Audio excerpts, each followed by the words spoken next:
What's going on, everyone? Welcome back to the show. So we saw a government shutdown just a month ago, and we're now in a situation where they're talking about healthcare. We have to see what the Senate is going to do. Are they going to move forward with any type of legislation to fix healthcare or HCA credits? What are they going to do? Because that is still on the table. That is still going to be an issue. We currently have people right now that their healthcare premiums will double or triple next year. And so what is Congress going to do about that?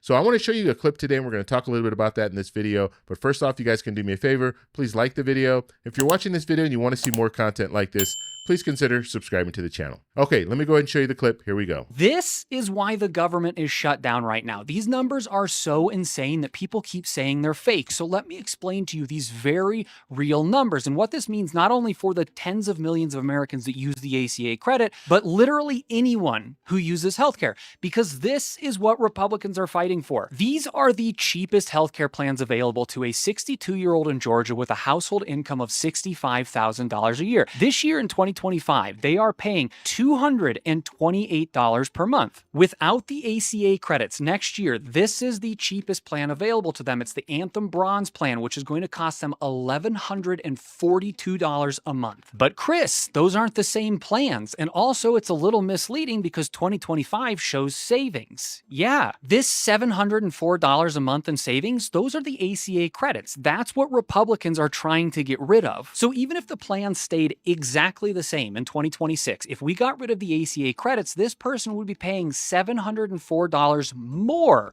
per month. But the plans have changed, and here's why. Health insurance is a business. It's also a financial decision for consumers. Am I getting a potential benefit by having health insurance that compensates for the amount of money that I'm paying to have the health insurance? What happens when you get rid of subsidies and the prices skyrocket is you get a bunch of young people who are generally healthy who look at it and say, you know what, I'm paying more now, but I'm not actually really getting much out of my health insurance because I don't use it.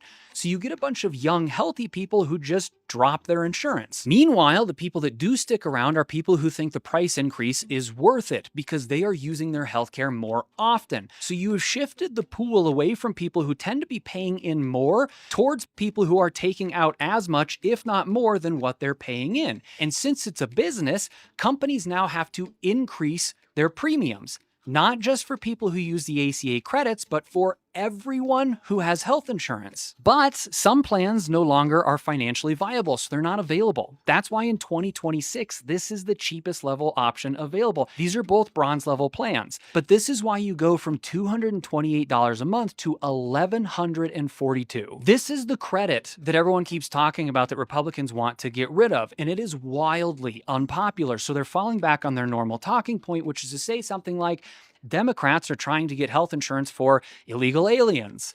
Undocumented immigrants can't use ACA credits, period.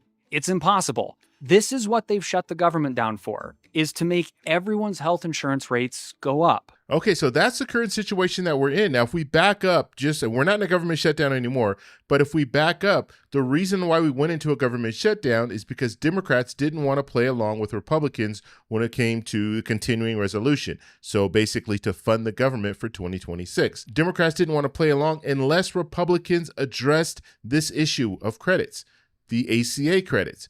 And Republicans said, well, we don't want to talk about these ACA credits. We want to go ahead and fund the government. And so we have this clean continuing resolution that we want to pass, and then we'll talk about healthcare in the future.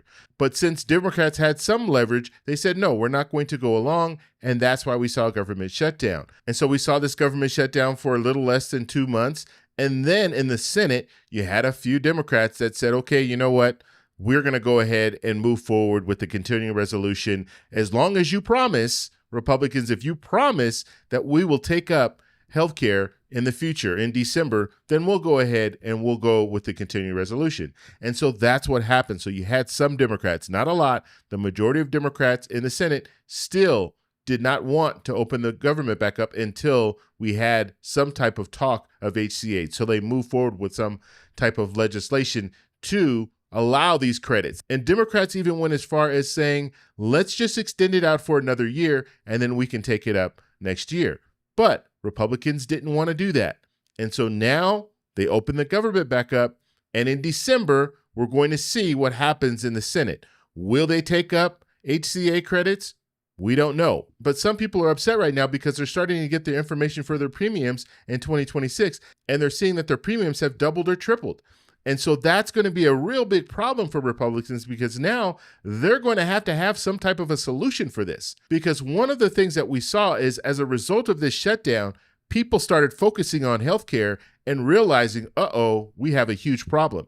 Now, in this video clip, you also heard the gentleman talking about the fact that this is going to impact all of us. So even people who are not currently receiving these credits from HCA, it's going to impact us because we all have similar healthcare plans. And so, as he was stating, if you have healthy people that are looking at this and saying, well, it's tripled, my premium is tripled, I don't need health insurance because I don't use it.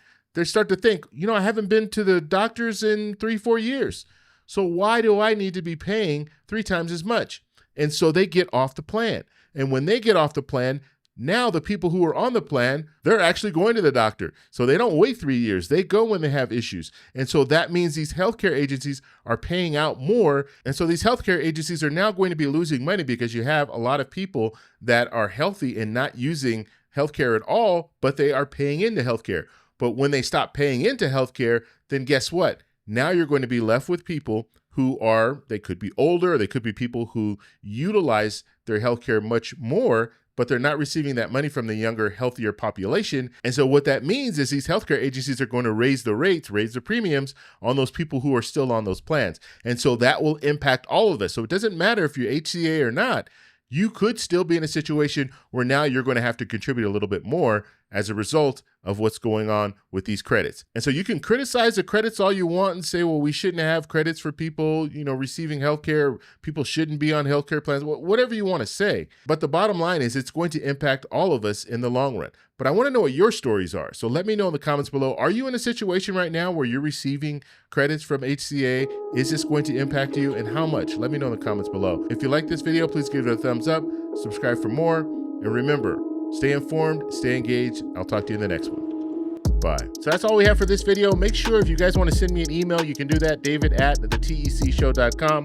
Like the video, subscribe for more, and check out these videos over here for some more great content. Talk to you later. Bye.